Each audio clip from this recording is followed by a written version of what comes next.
तो दोस्तों देख लीजिए आप लोग, कुकर मंगाया गया है, विष्णु भैया ने मंगाया है और प्लेट मंगाया है सबके लिए, जो लोग आते हैं इधर गेस्ट लोग उनके लिए खाना बनाने के लिए। और उसका चेकिंग देखभाल कर रहे हैं काजल भाभी।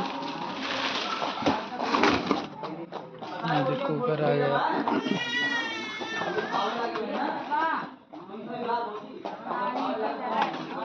पूरा ऑडियंस देखभाल कर रहे हैं, चेकिंग कर रहे हैं कैसे कैसे क्या।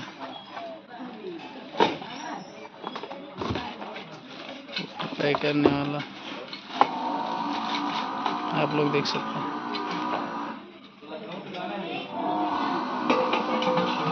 नया कुकर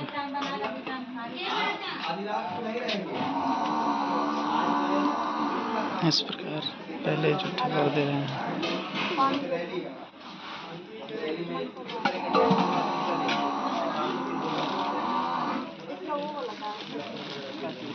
पूरा वो कहते देखभाल कर रहे हैं।